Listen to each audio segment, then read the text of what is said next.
Why you do this? Understand yourself. You feel it almost immediately, the moment you express yourself fully. A spike of energy, emotion, presence, and then a sudden internal break. Part of you wants to expand, speak, feel, belong, and another part pulls you back hard. Too much means risk, too much might cost connection. That tension lives inside you every day, wanting to be fully alive, and wanting to stay accepted. Your nervous system learned early that you could not have both at the same time, so it chose survival.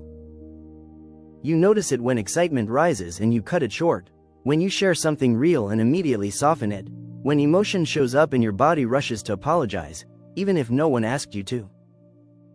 Internally, it feels like a reflex.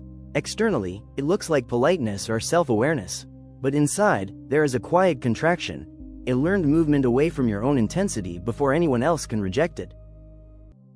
Feeling too much is not a belief, it is a nervous system pattern.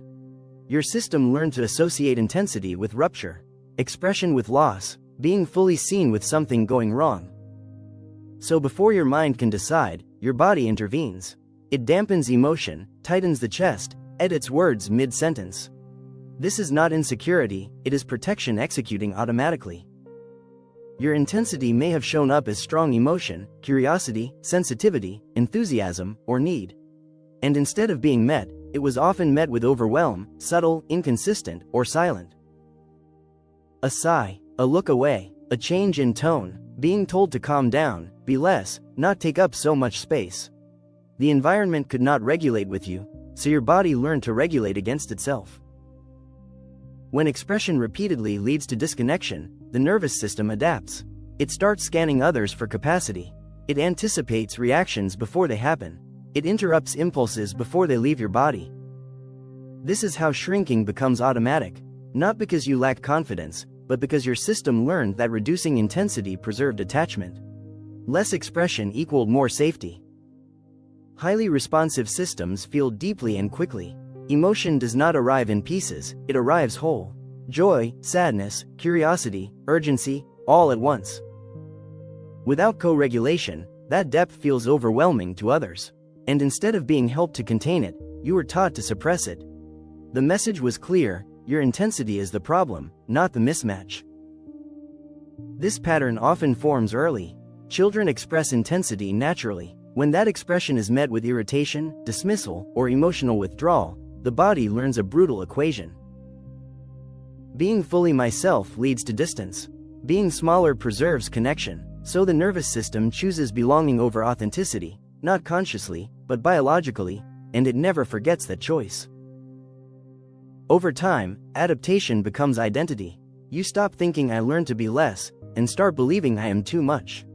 The strategy hardens into a story about who you are.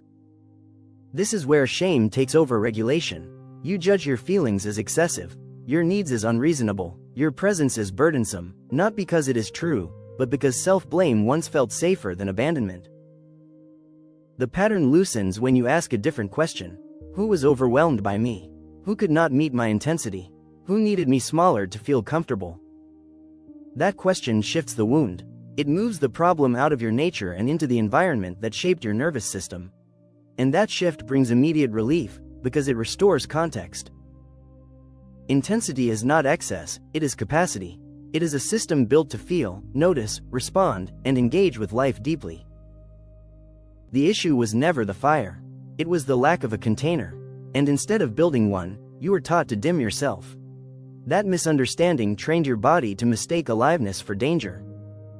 Transformation does not mean becoming louder or overwhelming. It means reclaiming the parts of you that learned to disappear without consent. You begin by noticing the micro moments. The apology that comes too fast. The excitement you swallow. The truth you soften automatically. Awareness does not force change, it creates choice. Relief arrives when you realize you were never too much, you were unsupported.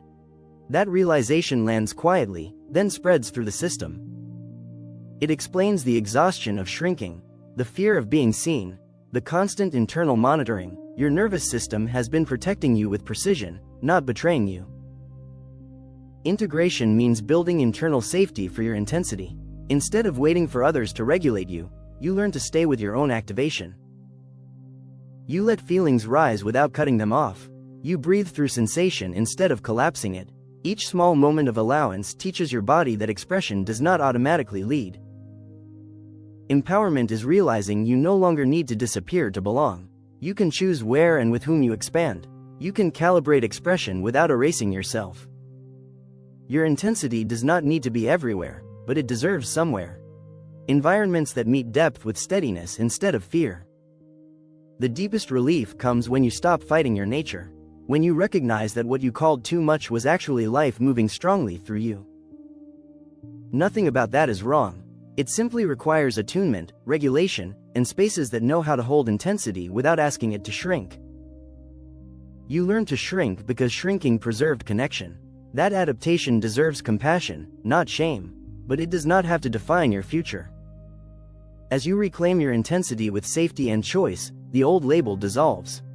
Not because you change, but because you finally see yourself clearly. You are not too much. Did that feel familiar? And have you thought about this?